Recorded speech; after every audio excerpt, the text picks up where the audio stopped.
Did you know that there is better felt out there than just the stuff you can find at the craft store? Well, later I will tell you where to find the good stuff. But in the meantime, let's chat about our options. So for today, I've got 3 different versions of felt, ranging from super cheap to expensive. But you didn't know there was expensive felt out there. So let's start with our cheap stuff. Now, this is the cheap stuff that you can find at the craft store. I found this at Hobby Lobby, and you can see one was 33 cents and one was 79 cents a sheet. I'm not really sure what the difference is between the two. One is their classic felt and one's their premium felt. It's made of the exact same materials, both of them are. One might, the premium's like a little bit thicker, but honestly, when I was at the felt wall, I found some classic felts that were just as thick as the premium felts and some premium felts that were thin like the classic felt. So I am not really sure at all what distinguishes a classic felt versus a premium felt at like Hobby Lobby and the craft stores, because honestly, they're made from the exact same materials. They are made from recycled plastic material. So it's plastic acrylic that's dyed. So think about plastic water bottles. They're making felt out of that, which is great that they're recycling and all that stuff, but it is essentially a plastic. The drawback to that is that you cannot manipulate this with any sort of heat. It will straight up just melt your felt. So if you throw an iron on here, a curling iron, a hot, like a hair straightener at all, it's done, it's melted, and it's a gross hot mess. Especially on the tools that you're using. So some good things about it, it's really cheap. This is 33 cents for a 9x12 sheet. With that being said, this stuff is great to practice. If you're gonna work on your hand cutting skills, this is great. The only difference I will show you though, as far as hand cutting, because it's a different kind of fiber, you get different kinds of cuts. So for instance, this is a very, very smooth cut. When you get into the wool felts, it's a much more fibrous cut. So, which basically means you'll see more fibers kind of coming loose and can come loose on the wool felts versus the acrylic felts, where usually it's just kind of a real smooth cut, which is great. I will give them that. As far as the feeling of it, this felt is much scratchier. It doesn't have a very smooth luxury feel to it. It looks cheaper, the colors look cheap, they're very pigmented, and it doesn't feel very nice. That being said, if you're getting started, I would highly suggest starting with this. Every time I've made felt flowers and got every new flower I make, you know, the first 5 versions suck, and I usually am throwing stuff in the garbage. If you're gonna throw stuff in the garbage, why not throw away the cheap stuff? So that's something to think about when you're getting started, is maybe start with the cheap stuff and knowing that these are not gonna be your forever pieces and that the pieces that you're gonna love, but you can use them as test pieces. So the next type of felt is a wool blend felt. So this is not 100% wool.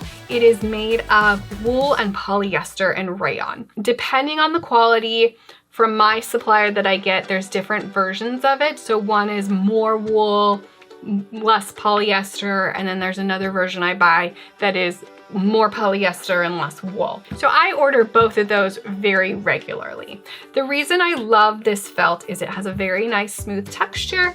It cuts beautifully. You can use heat on it, and it is actually made of fabric and fibers versus plastic. It feels good on your hands, and it makes a beautiful project. It reacts really well to heat with glue gun. The glue sets on it really, really fast, and the fibers really absorb the heat and adhere to itself really well. It is a medium price point, whereas the cheapest felt is 33 cents. This is gonna, for the same size of felt, this is gonna be $1.25 to $1.50, maybe $2 a sheet, depending on the supplier you get it from.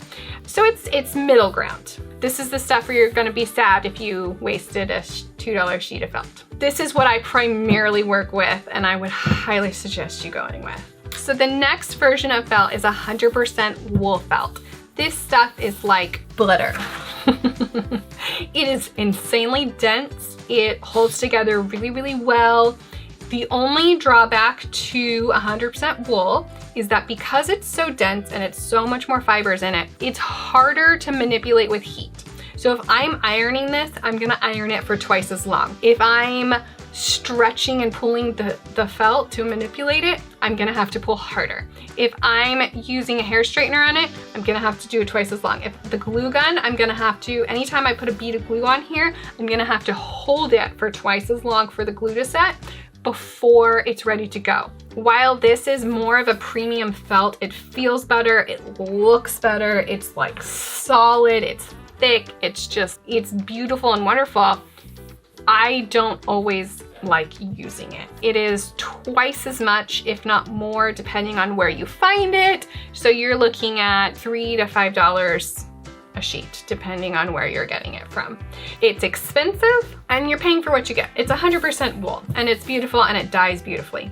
But if I were to choose, I would always go back to my middle ground because the cost per performance is just like on par. So I have been doing this for years. I've made thousands of flowers, thousands of felt crafts, and I would highly recommend going with this middle ground wool blend felt for your felt projects. If you're just starting out, definitely hit up the craft store felt, but I would not use it at all for any final product in your home that you're really wanting to be proud of and displaying. If you want to go with the 100% wool, I think that's great. It's just, you're gonna pay more and you're gonna have to be slower and you're gonna have to think through your project a little bit more. Now let me tell you where you can find this. I stock all of the wool blend in my shop, link below. If you want to go with 100% wool, I will link another shop for you that sells wool, 100% wool. And then obviously all your local hobby stores will get you the craft store felt. Some craft stores sell the wool blend. The only thing about theirs is it's usually a lower blend count. It's more polyester than it is wool. And they're extremely limited by colors. And I'm talking your like basic primaries. You got your black, gray, white, red, yellow, maybe green. Other than that, like ordering online from a reputable seller is the way to go as far as finding quality felt. I hope this answered all of your questions on where to start, which felts are the best. Just giving you the confidence to being like, yes, I will take the wool blend, even though the 100% wool might be better, but like, the wool blend is the place that I should land. Leave a comment below of what felt projects you plan on using, and if you've used 100% wool blend, or acrylic felt, what your thoughts on them are. I'd love to know. Be sure to like, subscribe, and hit that notification bell so that way you can be the first to know on all of the felt tips and tricks that I have to offer for you. Thanks guys, I will catch you next time.